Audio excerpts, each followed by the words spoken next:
Well, I try to get serious right away.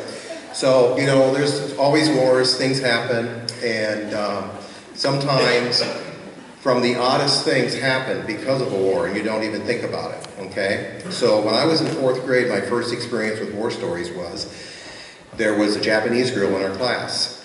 Now, for some reason in our class, we had some kind of dispute, something happened, and 2 kids were fighting. I don't remember what it was, but the teacher said, you know, everybody was enemies at one time, and now we're friends. And look at Sonia, whatever her name was, and she was from Japan. You know, we used to be enemies, and now we're friends. And I'll always remember in the 4th grade, the look on her face was, as any 4th grader, total embarrassment, because she picked her out among all the other kids, but at the same time, total sadness. Because what I didn't know at that time and found out much later, there was a thing called the internment camps, and her parents were in the internment camps, and I didn't know that. And that was the sadness. So that was my first experience. So I was a child born in 1951, and a child of the 60s, and I finally got into factory work because I was a fast food for a little while and I hated it. So 40 hours an hour is why I got into factory work. Well, lots of factories in Michigan, there were a lot of people that were called DPs, displaced persons, that came from Eastern Europe and so forth, and Germany after the war. So one of my friends in the first factory I worked, his name was Julius Kroshev, and he was from Germany. And he was a very jovial, happy guy and all this stuff. And we used to play guitars and at lunch break and things like that. And one day, somebody brought a harmonica. And so he borrowed a harmonica, then he went and bought his own, and one time we were playing, he played this German song. We had no idea if it was German or if it was original or not, but he said, this is a song from Germany. It was very, very cool. But one of the other funny things he says, when he came over here, he spoke English. And when he came over here, and when they were asking him in, you know, the interest of the country and the thing, they said, what's your name? He says, Julius Kroshev. And they said, spell it. He goes, spell it? Yeah, how do you spell it? He says, you don't know how to spell my name? What kind of dummies won the war? Because in Germany, everything was spelled the right way, you know, a certain way, everything was done right. In America, no, it's all different, okay?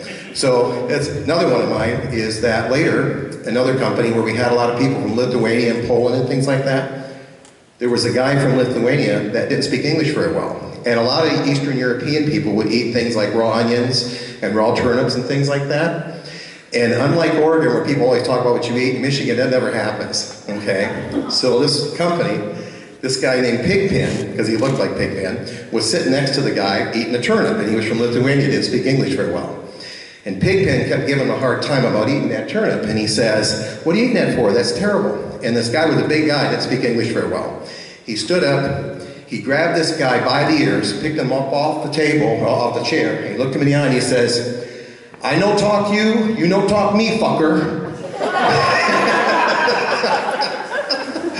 So, the other funny thing about that particular company is there was a lot of Polish, a lot of Lithuanian people there, and when you went in the men's bathroom, in the stalls were all the same pictures, but they were in Polish. So you had to figure that out, okay.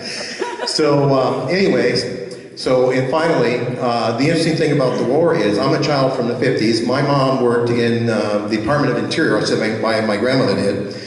My mom was in Washington, D.C. during the war, and one day she stepped out on the street, and a car almost hit her. And this guy picked her back real quick and said, lady, you're going to get killed if you're not careful. And it was Glenn Miller. And if you know who Glenn Miller is anyways, okay. Another interesting thing is, I don't know where my mom met my dad, but I'm a baby boomer born in 51. But I want to tell you about my wife of 22 years, okay? Her dad was in the Army Air Corps from Texas, stationed in New Hampshire. And that's where he met his wife, her mother. And if it hadn't been for the war, they never would have met. And I would have been married to this wonderful woman for 22 years. Aww. That's it.